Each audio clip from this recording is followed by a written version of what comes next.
Way to Eberspecher Luge World Cup stop number 8. We're just outside of Innsbruck, Austria, in the charming little alpine village of Eagles. Hi again, everyone. I'm Tim Singer. Welcome to our ongoing coverage of the World Cup run number 2 of doubles coming up in just a moment. Somewhat humid day at 71%. The air temperature just above freezing.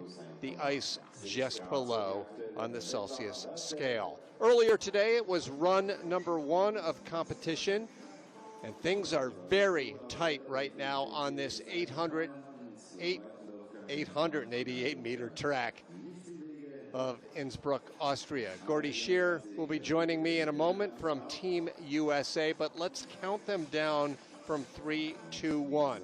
Just over a tenth of a second separating the top 4 in the standings after the first heat. In third place, the hometown favorites and World Cup leaders Thomas Stoy and Lorenz Kola.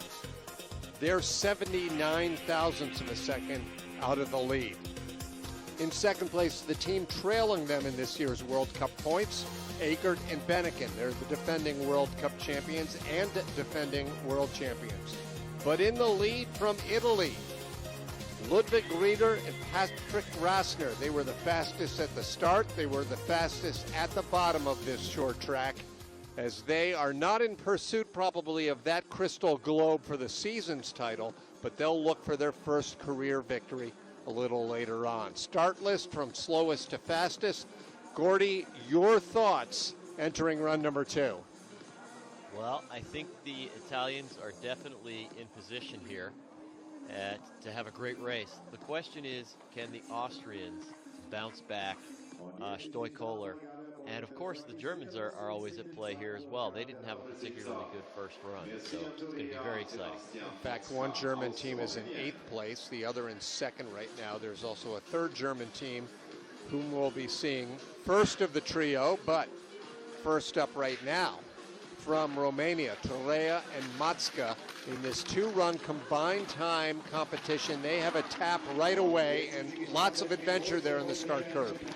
They were trying to bring their sled over a little bit to the right, and it just crossed a little bit too much, and they hit that right wall, and they got pushed down into the bottom of the start curve, and you saw them go very high in the middle.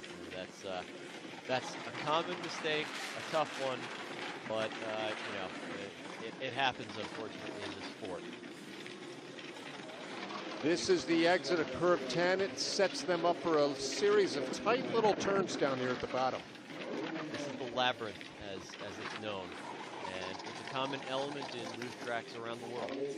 41.743 is about 500ths of a second, 600ths faster than their first heat time. Oh, actually, no, it's slower, right? 41.74. Yep.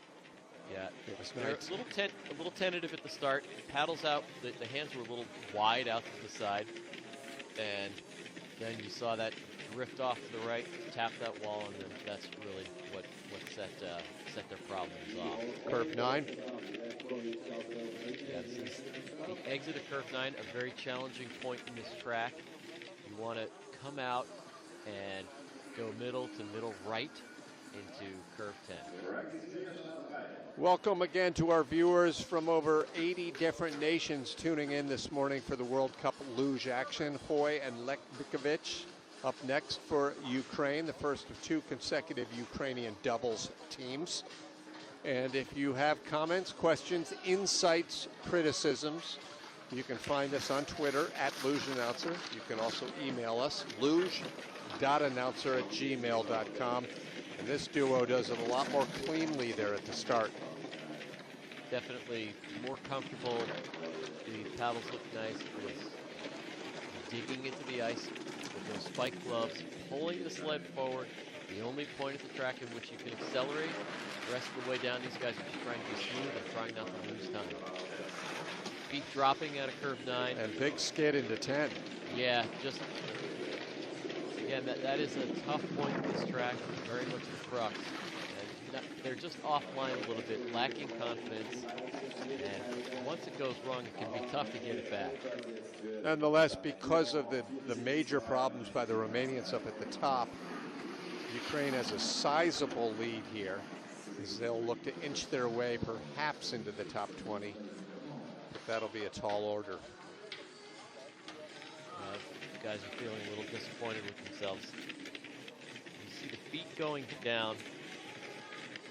Tried to pick them back up, but they're really just trying to stop the sled from bouncing off the left and right walls going between curves 9 and 10 at that point. It's really just all about damage control, and the idea of going quickly at that point is an afterthought. On the other side of those gloves, or right, actually you see the great view there of the spikes that the lugers use to gain traction on the paddle. Stakov and Lisetsky up now for Ukraine. Quick question comes, Gordy, to me, a rare question for me. Veronica writing in from Hanover, Germany, central Germany this morning, wanting to know what my favorite track to commentate is. And that's different than my favorite track to be at, but probably my favorite track to commentate, it might be Lake Placid, because Gordy, when you call a race in Lake Placid, really nothing that happens, at least from an announcer standpoint, in the first 3/4 of the run matters until they get into that chicane area down below. That's where the race begins for a commentator. Yeah, well, curve 12 can be I'm point not, of yeah, interest. I'm not suggesting there aren't other challenges, but the best of runs can come unglued pretty quickly down below, and it's so unpredictable. This is very true. Very true. Now, favorite track to be at, I love coming here to Innsbruck. I love going to Calgary. I mean, those are two that, to me, somewhat feel like home, because the tour, I'm so sorry to see Calgary go away. Yeah, it is a shame. It is a shame. Not a bad run here. Looking at staying calm, staying cool, trying to catch that rhythm in the last 3 labyrinth corners of this track before heading to that finish curve.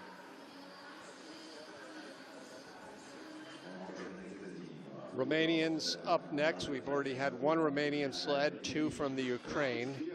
These were the teams in 21st through 24th place in run number 1. Honderek and Alanai up now. Just to put a period on that, Gordy, and not to sound too much like a politician, but all of the stops are kind of nice, because even those villages that have luge tracks that aren't as sexy or romantic from a tourism standpoint, they have that charm of the people who love putting on a luge race. They're proud luge fans and organizers. Definitely, and the best place to slide is the track that you're on from an athlete perspective. Very well put.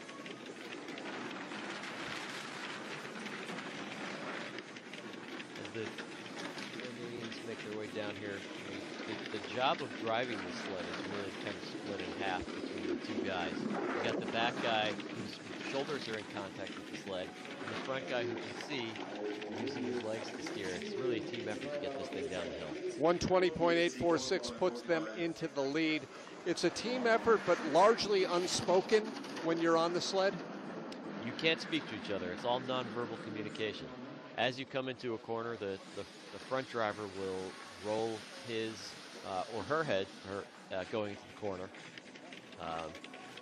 And that's really the cue that the bottom driver uses to understand where exactly they are and cue that person into when to use those shoulders to drive.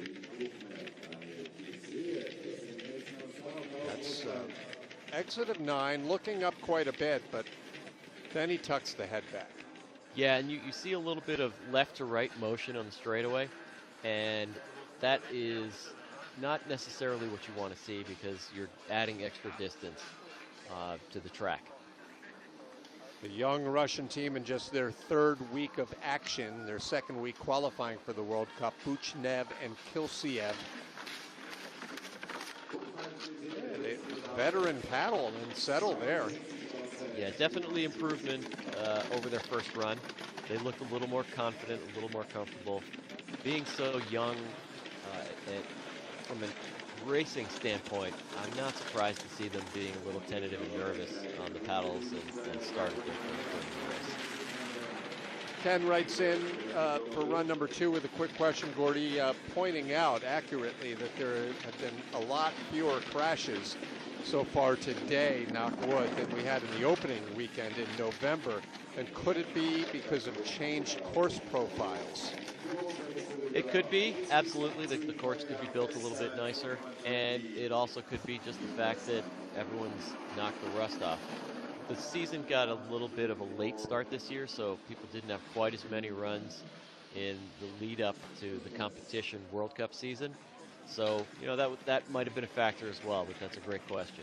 And with the consolidated seasons, Ken also points out, sometimes you have back-to-back weekends where you have an IBSF skeleton bobsleigh race, then a luge race, or vice versa. And in fact, that's the case next week with Koenigsee, with the Luge World Championships, and with Innsbruck, with the two sports flip-flopping tracks. And you have to change things up a little bit, don't you? Definitely, and you put a heavy bobsled down the hill, and it really damages the profiles quite a bit. Which is one reason why luge always kicks off the sliding sports at the Olympic Games. Faberchek and Schmish now on course for Slovakia. 19th place after run number 1. Again, we'll be keeping a close eye on the next 7 or 8 or so, because only the top 15 finishers in today's 2-heat race will qualify for the final sprint competition to be held tomorrow early afternoon in Austria.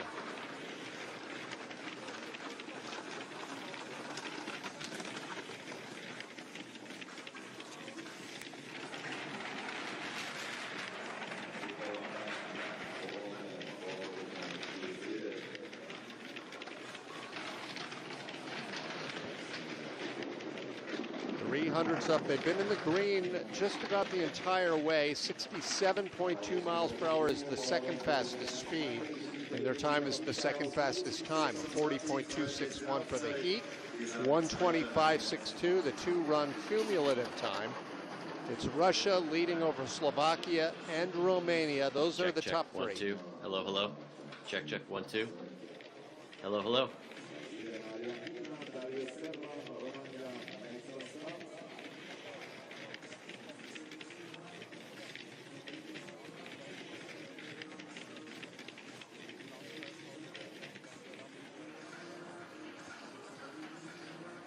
Well, we'll try to rectify some audio issues here.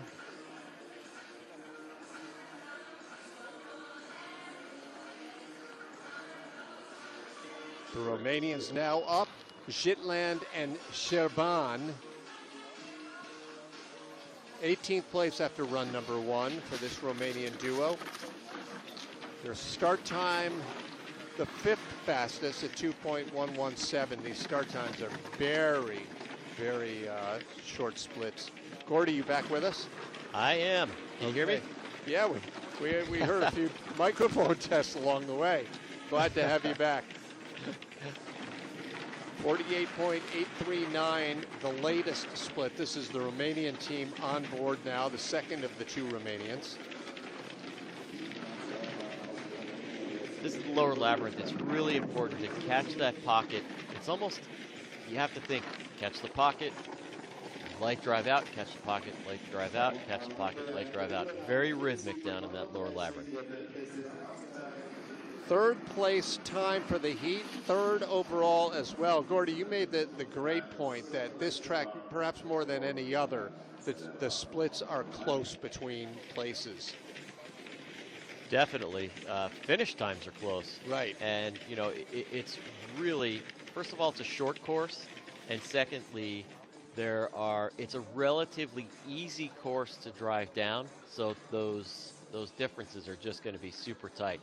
Really, for this doubles competition, getting a nice start curve and driving the sled with the least distance, especially from the start curve down to the exit of Kreisel, is really critical on this course here at Eagles.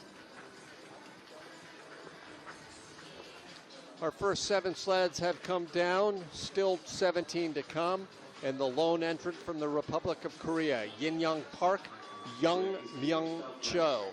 And as we mentioned during run number 1, a lot of shuffling in the schedule this year as events were canceled in Lake Placid, in Whistler, the World Championship, in Beijing, the Olympic test event, and on this duo's home track in Pyeongchang, South Korea. And this here in Innsbruck is their home race. This is the shifted Korean race being held in Austria. Yeah, quite a few teams lost their home races this year. USA Luge being among those teams. But I think everybody's just happy to be racing at the end of the day. I think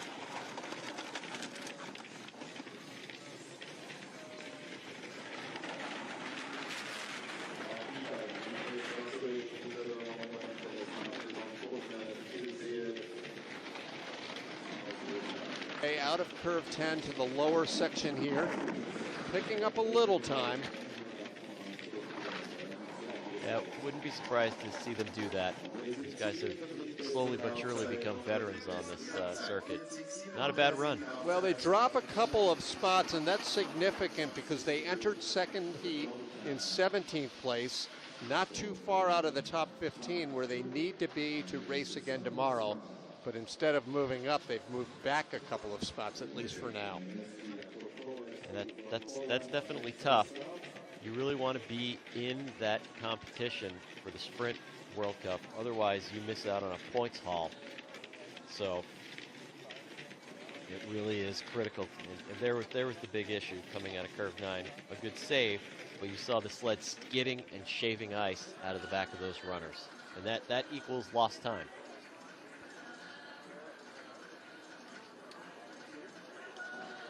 Koreans through in third place. Back to the top we go now. The lone entry from Poland. And as I mentioned earlier today, I'm a bit saddened by the performances by these two this year because I really thought we'd be seeing regular top 10 performances by Chmielewski and Kovalevsky.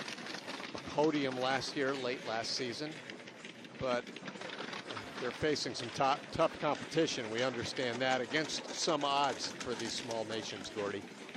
Absolutely.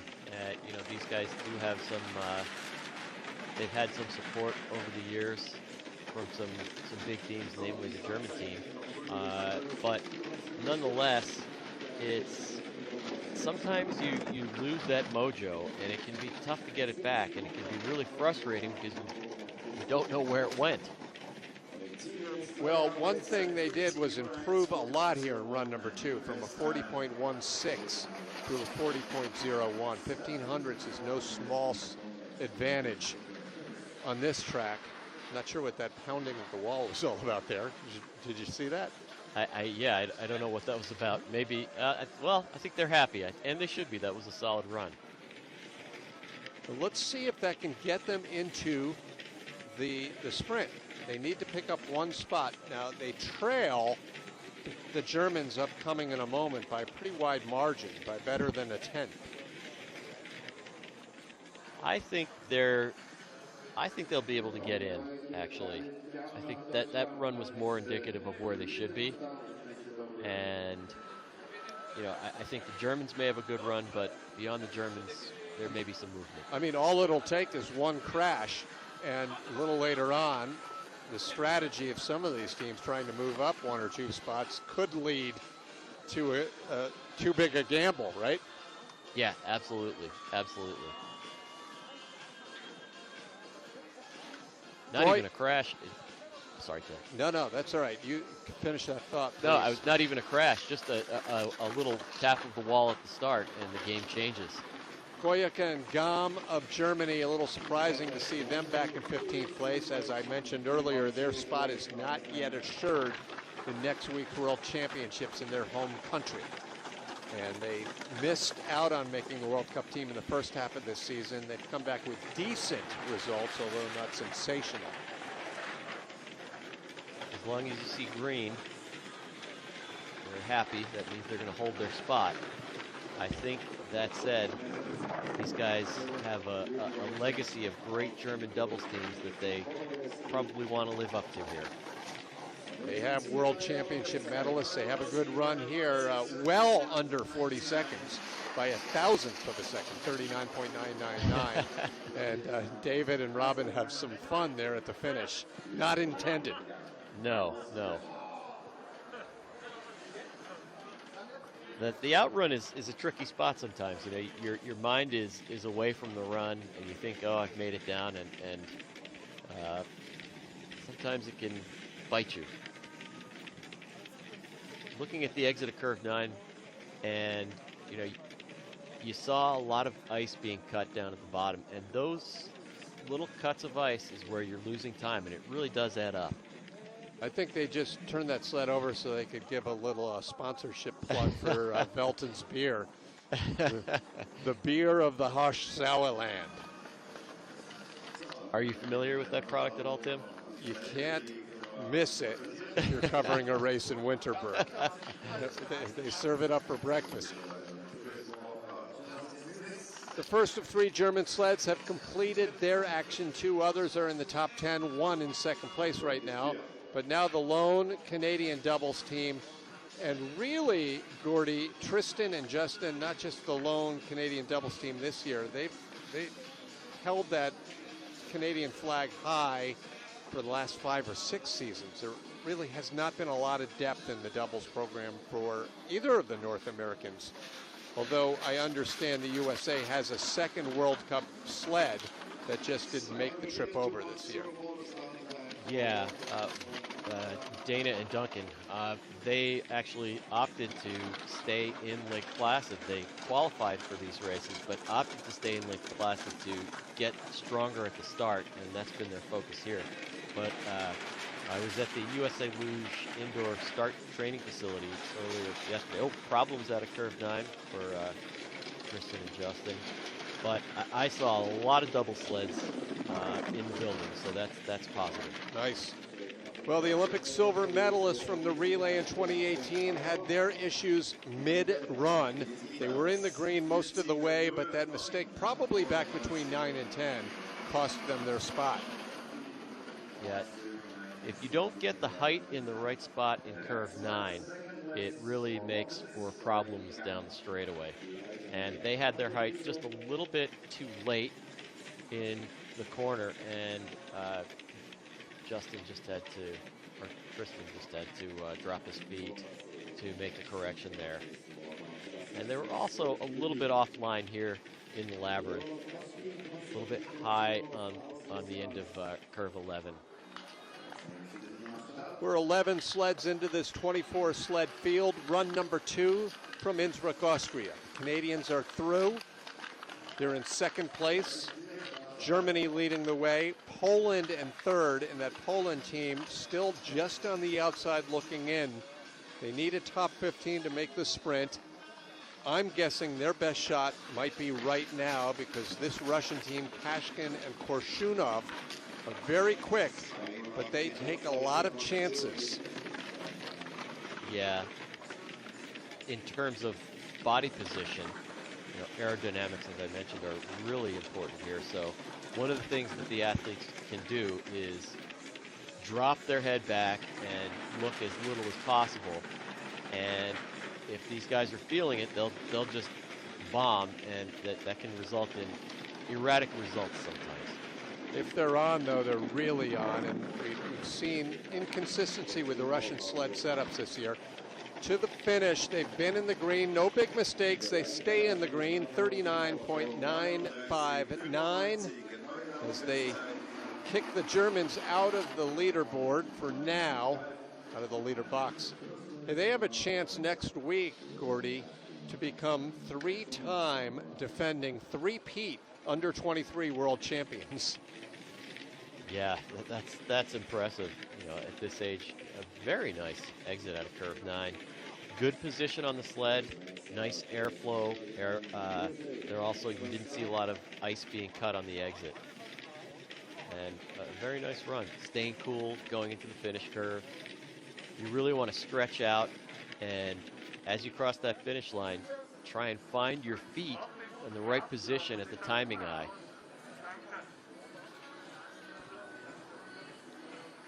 Action continuing here in Innsbruck, Austria. We just a moment ago saw the only sled from Canada, and now we get ready for the only sled from the United States. There's a look at the sled. On top of that sled, two veteran athletes. Chris Masger, an Olympic silver medalist in singles. Jason Turdeman, a two-time Olympian with two different partners at each of those games. They're in 12th place after run number one. Their season best, a 10th.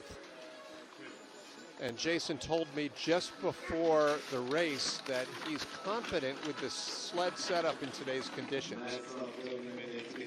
Yeah, these guys are great sliders, certainly. No doubt about that. A lot of history. They actually slid together as juniors 11 years ago and then went separate ways, but and then reunited after the games in 2018. Oh, little right wall, left wall action out of curve 9. Chris had multiple surgeries. Ooh. Major skid out of 10, and they're the first team to turn it over today. This is the first crash. And let's hope they make it to the finish. It's a steep outrun here. They may just get there. They do. They get a finish time, but they have knocked themselves out of contention for tomorrow's sprint. And this is very steep, Gordy, so they have to just ride it out, right? Yeah, there's not much that they can do here. You'll notice that actually Chris is strapped into the sled, so they can't get off until Jason can unstrap Chris. Their really problems started here, yeah. Yeah, their problems began with too much height at the exit of curve 9, which forced them into the left wall, then into the right wall, and then they went late and into curve, or actually it looked like they were early into curve 10. But at that point, I think Chris was probably just uncomfortable, and then they hit a little too early on and then skidded, and you could see Chris knew that they were going over at the exit of curve 11. He was bracing himself for that impact. Up to that point, up to curve 9, they were sitting on a first place time. So that's unfortunate. We hope they're okay. Chris has got a race scheduled for later today in men's singles. They seem just fine. Yeah, 9 times out of 10 in a luge crash, they may look dramatic, but they just kind of gently roll over and continue on. Well, the Americans' misfortune is good news for Poland. Chmielewski and Kovalevsky have officially made it into the sprint competition tomorrow. They can do no worse than 15th place. Now Russia's Denisov and Antonov. These are Olympic silver medal winners from 2014 as part of Russia's team relay. Asterisk. They also finished second last year at the World Championships on their home track. A little rough into the start curve, rougher than I would have liked to have seen. Position's a little bit high on the sled, not terrible, but a little bit high. Nice exit of 9. Beautiful. And we'll see if they can hold this, catch that rhythm that I was talking about in this labyrinth. It's really, if you catch the rhythm, it's just such a great feeling.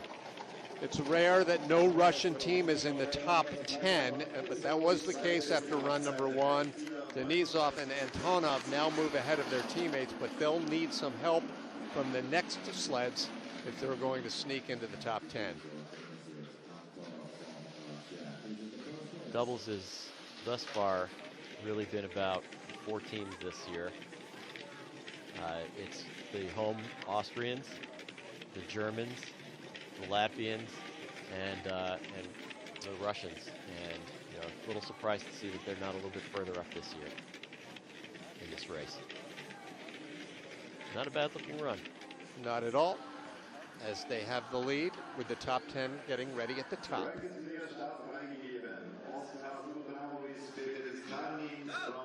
Latvia with 3 entries today in the top 10 after run number 1. 10th place belongs to Gugramovic and Kalnins.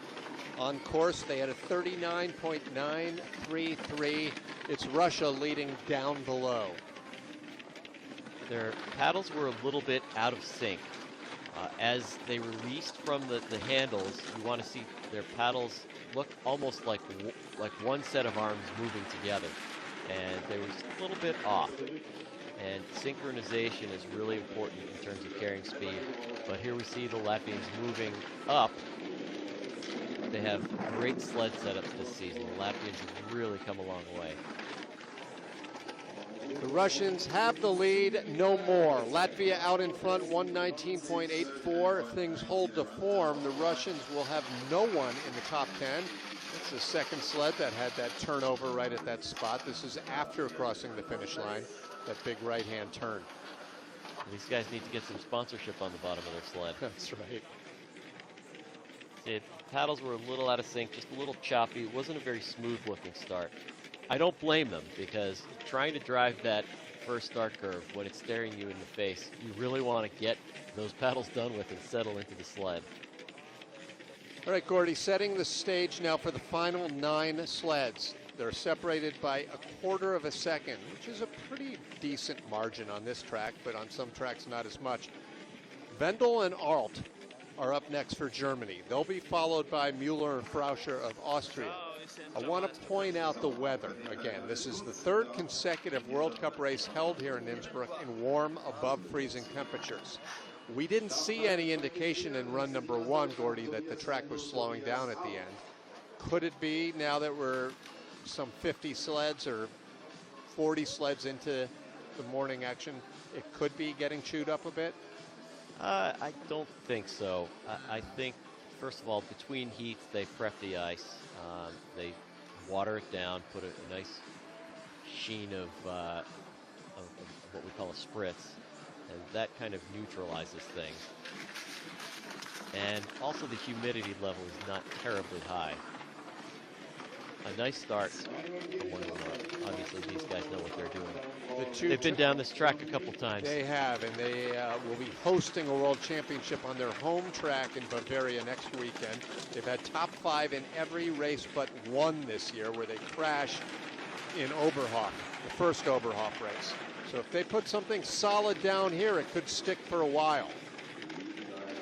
I think they got a little bit lucky on the exit of curve 9 there. They relaxed the state. They hung on a little bit long, but a nice run otherwise.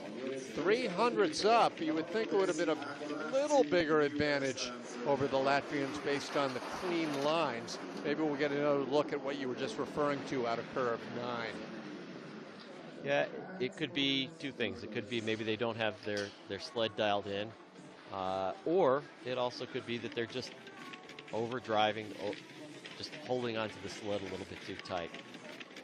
You can see the feet moving around a little bit. That indicates that there's steering going on. I'm not seeing a ton of ice being cut. Yeah, just hung on. Well, actually, no, I have to correct myself. That was a pretty decent exit of curve 9. The 4-time Olympic gold medalists have the lead. It's Germany, Latvia, and Russia, with the top 8 still to come. The Tyrolean region of Innsbruck is the home to today's race, and the home to the bottom man right there on the right, Armin Frauscher, who's from nearby Lons, which is literally just down the hill, about a half mile from Eagles, or from the Eagles track. Yannick Müller, the top man. They're ranked number 5 in the World Cup standings, top 10 results every week this season. These guys definitely know this track like the back of their hand, both as singles athletes initially, and then coming together as a doubles team. They've been down this track. They could probably almost do it with their eyes closed. But that said, no ride is ever the same, and even the most experienced athletes can have mistakes even on their home tracks. 109.5 kilometers an hour translates to 68 miles per hour. Clean lines, certainly the rule of the last couple of sleds, and it's can you top this, as each sled of the last several have been holding their spot. No one has been able to move up a spot or two, but that's because everyone is holding to form. Yeah, I think that these guys would probably be reasonably happy with this run. See the steels coming off and pointing in the right direction off of curve 9. A little bit of ice cut, not too much. Lower labyrinth. They're relaxed, holding position with both head and feet. you really want to be relaxed and try and suck up all of those little bumps and vibrations. Their bodies are actually like the suspension system of the sled to a certain degree. As Gordy mentioned, two former singles athletes who are now make up a doubles team. They have the lead, but at the top, another pair of former singles competitors who are in their second year or third year perhaps now as a doubles duo, Reeder and Keinswaldner. Three Italian teams in the top 7 after run number 1 on what, as you mentioned, Gordy, amounts to their home track. Yes, and home ice is really key. You see that. You talked about the Russians last year at the World Championships. And look how strong their performance was in Sochi on their home track. It really is important and makes a big difference. And when you see that you have a lot of races taking place each year in Germany, it shows not only are the Germans great sliders, but they're also having a lot of races on their home tracks. So, it's interesting to watch that dynamic, the home track. Holding on to their spot. They were in second place after run number 1 at the World Cup opener here in Innsbruck. They fell back into 4th at the end of the day, or 6th rather. But they have another solid run. It's really kind of holding steady so far here in run number 2. Nothing has punched us in the face, no big surprises, other than that USA crash. Yeah, a nice exit out of the Kreisel. For me, really, if you can get to Kreisel with a good split time and drive decent lines at the bottom, that first half of this track is so critical, and it's about cutting out the distance in the track as it also is about being smooth and driving nice relaxed lines. Italy out in front, 2 more Italian teams getting ready, including the first run leaders, Reeder and Rassner. They'll be the last to come down this Eagles track. But next up, Ivan Nagla, Fabian Malaya. 2018 Olympians. In fact, 2018 Olympians who finished in the top 10, 7th place in Pyeongchang. Once again, today's race was scheduled for Pyeongchang, South Korea, but all Asian and North American races were moved to Europe. And it's just great they're staging these, Gordy. A lot of protocols in place, but it's been a success. Yeah, everybody's happy to be racing. Doesn't matter where they're racing. They just want to be racing. Nagler and Malaya ranked 7th or 8th rather in the World Cup standings this year. Their best result was a 7th, so that tells you they've been very consistent. Everything between 7 and 13. They have fallen behind their teammates into the red, and they are back 1 spot. It's Italy, Austria, the top 3 right now, with the final 5 still to come. I'm a little surprised to see that they fell back, and you can see some surprise because it was a good-looking run. See the pull. Both athletes acting in concert. Those straps that you see on the back of the front driver's arms are actually looped through the front driver's hands, and the back guy grabs and pulls, and so that power is then translated into the handles to try and drive the sled forward as much as possible. I think they may have lost some time on the start curve, actually. It wasn't quite as smooth as it could have been.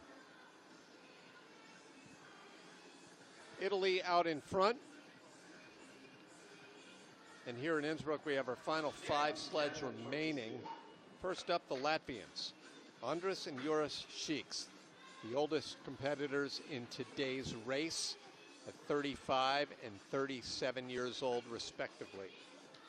They are 3-time Olympic medalists.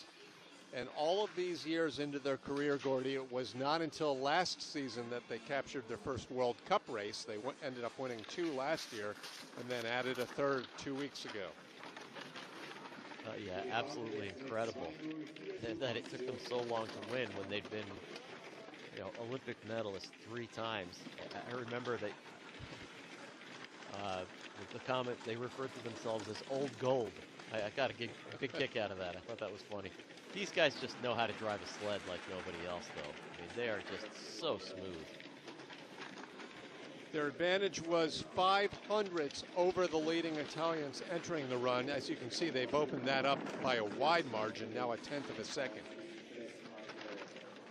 A little bit off in the lower labyrinth, nothing major. They stay cool and obviously built time on that run. That was a great run. Yeah, most significantly, Gordy, it not only held their spot, but it was the fastest run so far of the 20 sleds that have come down here in run number run number two rather. So that means the track is still holding out very well. Definitely. Just a little bit off, just a little choppy here. Perhaps now, I was going to say it looked like maybe a little late with the height in curve 13, but that's nitpicking. That was a solid run. It's Latvia out in front, and from this 35 and 37-year-old Latvian pair, we now move to a 20 and 21-year-old set of Latvians. Martins Bots and Roberts Pluma getting ready at the top. As I mentioned during run number one, Gordy, they are the breakout story in World Cup Luge. No question about it this season. Always exciting to see a young team come out of seemingly nowhere. Of course, they've been sliding together and through the junior ranks, but it's always exciting to see a young team make a strong presence so early in their career. As you see by that time, they're not one of the fastest yet at the start portion of the sport, but just like that, they go from red to green. They had about aesthetically the most beautiful run of the first heat. And that 8,000th that they dropped in the beginning is not necessarily indicative of reality. Where your feet break the timing eye in doubles is very important. Though it looks like they're scrubbing a little time back off of their teammates here. They have gone from green to red. They stay in the red. It will still be a top 5 performance for Bots and Pluma, their second of their young career, following the podium a couple of weeks ago. But just like fine wine, Sheiks and Cheeks continue to do the job. They have the lead, and they're one spot away from the podium for Latvia. I'm not sure if those were yells of excitement or of frustration, but I think they should be excited. I hope they're yelling in excitement, because that was really a solid performance. And if they were yelling in frustration, Gordy, you got to love their hunger, the fact that they expect to be on the podium. Absolutely, you got to respect that, and it's what you want to see in athletes. Now we have our final 3 coming up, as Bots and Pluma trail Sheiks and Sheiks. It's Latvia 1-2. Our final 3, all interesting stories. The World Cup leaders are coming up first. Then the defending World Cup champions are up next, and an Italian team looking for their career first victory will be the final one to come. Here are Stoy and Kohler. These guys are out for blood. You know, they want to do better than they did in their first run, and I think they can. The question is, what do the next 2 guys do after this? I'm expecting a solid run out of these guys. They're hungry for it. If they can have a top 3 finish, they can really put themselves almost in World Cup clinching position. Not quite. They tap the wall out of 9. Boy, they tapped the wall, but I tell you what, I don't think they lost very much time. They stayed very cool, very, very cool. That's hard to do. Still in the green. It has been a pretty solid run for them, and they fall back by 0.003 of a second at the very end. So Latvia back on the podium again. What a great season for Andres and Joris Sheiks, as they have their 4th podium in the last 6 races. And this is a bit of a surprise for the home country Austrians. I'm very surprised. I'm very surprised to see them make a mistake. You know, that was a great looking start curve. They brought the sled over to the right, minimal cut into the start curve itself when they're finally into it. And then here we are in curve 9. They just came out a little bit early, crossed over, tapped that right wall, and if you want to know what 0.003 of a second looks like, there it is. Amazing. Now keep in mind the next sled coming down from Germany only had a 6/1000th of a second advantage over the Austrians, a little more to play with over the Latvian team that continues to hang on to the lead. I believe the differential is 5/100ths their advantage. So now it's Tony Agert, Sasha Benniken, number 2 in the World Cup standings. They can pull a little closer to the Austrians if they hang on to their spot. These guys have a lot of experience being in these positions. They're race under pressure, strong starts. Olympic bronze medalists. Good form on the sled, and obviously great technicians. They know how to set up a sled to make it fly. So do the Latvians, who have the lead down at the bottom, and this is just 4/1000ths of a second, the differential as they move into the red. It's going to be very close. They dropped a little bit partially out of 9, but I don't think it cost them too much time. The speed is decent, but they're still in the red. They drop back 3 positions. This is going to be a day, Gordy, a rare day where no German will be on the podium. In fact, that has maybe happened once this year. Yeah, the German doubles juggernaut. I mean, they've just been so powerful, just endlessly, decades.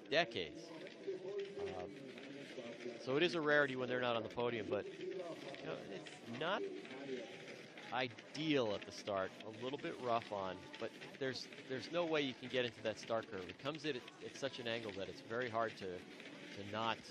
See, here they dropped out a little bit from curve 9. You see the body position, just head all the way back. Obviously, Sheets very excited, deservedly so. The Latvians, the Germans, and the Austrians have all won races this year. Italy looking for its first doubles victory. In fact, Italy looking for its first doubles win on the World Cup since December of 2015, when Christian Oberstolz and Patrick Gruber took a nighttime sprint competition in Park City, Utah. But this could be history for Ludwig Rieder and Patrick Rassner. They're very quick at the start, and they are again a 2.02. Oh, the pressure these guys must be feeling right now from a historic sense. This is so far so good, and really in their first run, they built so much time to this point, the exit of Kreisel, and they're doing it again. They're holding it out over almost 2/10 of a second lead. They may bleed off a little bit here, but if they can hold it together, I think we have a winner. Ludwig Rieder, Patrick Rassner down on the final few curves here, looking for their first career win. It's been a great year for them, and it culminates with a victory on their home track in Innsbruck, Austria. That is exciting. These guys have to be thrilled. Your first victory is just something to remember, and to do it on their home track is even more special. It's Italy's first win since Dominic Fischnaller with a singles victory last season. Just so comfortable on this track. Beautiful exit. I mean, the sled comes off and you don't see any ice being cut underneath those steels. Those guys know a thing or two about winning. That's Kurt Ruger and Willy Huber. They are the Olympic gold medalists from 1994, back in the dominating Italy doubles days. Raffel and Huber, another team with 26 career victories in World Cup doubles. Oberstolz and Gruber have 17 career victories in the World Cup. And now Rieder and Rassner with their first. That's a huge day for Italy and Italian doubles. That's very, very happy for those guys. That is just great. Italy with 3 in the top 7. The Latvians, Cheeks and Cheeks, just continue cruising along. Stoy and Kola will hold on to the World Cup lead, and Bots and Pluma with their second best finish. They've had 3rd and 4th this year. Vendel and Alt back in 9th place. Goika and Gam will be seen tomorrow in the sprint, as will the Canadians, while the USA gives the race its only crash of the morning, Masger and Turdeman. Chris Masger will take part in men's singles later on.